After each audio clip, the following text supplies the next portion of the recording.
Welcome to the theatre of your mind.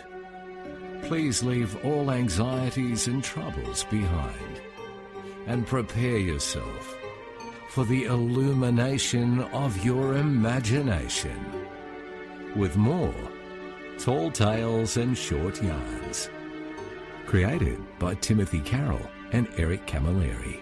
G'day buddy, how's it going? Thanks again for tuning in to Tall Tales and Short Yarns. And guess what, mate? This is episode 13 of Series 5, which means it's the last one for a little while.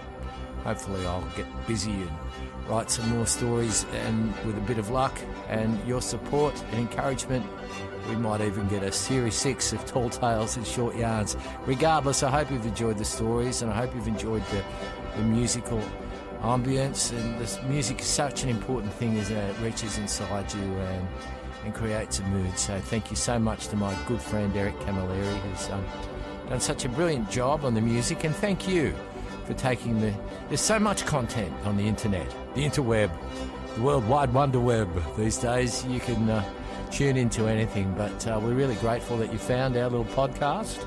Perhaps you'll tell a friend, and maybe you'll even come and join us. It would be really cool if you did, on the Space Chook. Space Chook? I mean Facebook, mate. Yeah, we've got a nice little page, Tall Tales and Short Yarns. Come and find us, come and join.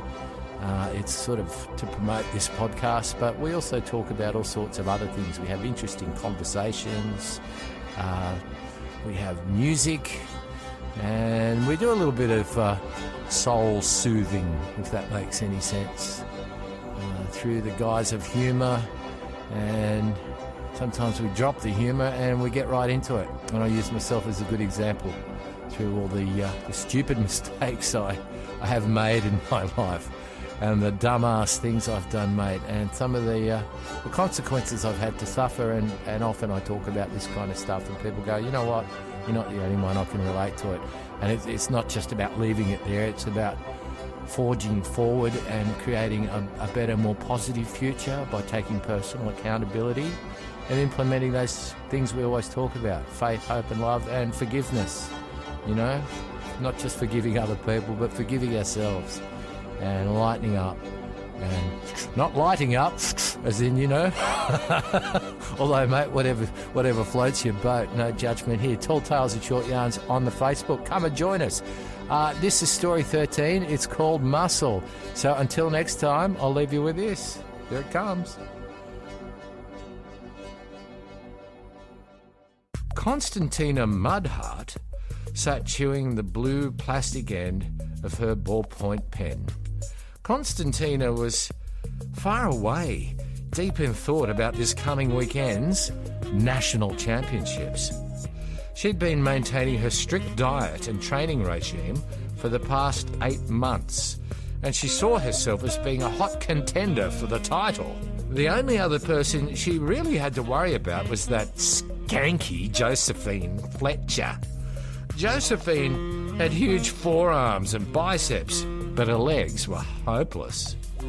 Constantina worked her legs hard 2 or 3 times a week with some very punishing deep squats. Her calves, glutes and quads were perfect. Everybody said so.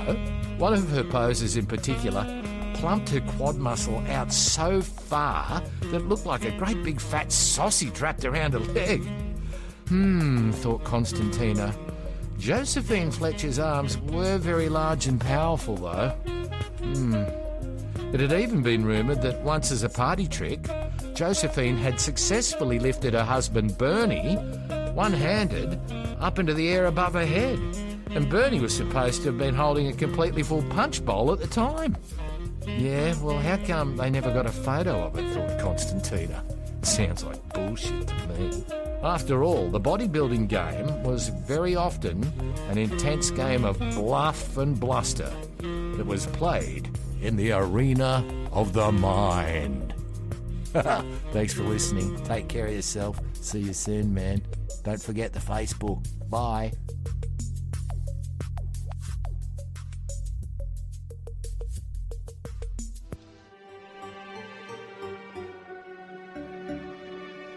The curtain now must fall upon the theatre of your mind.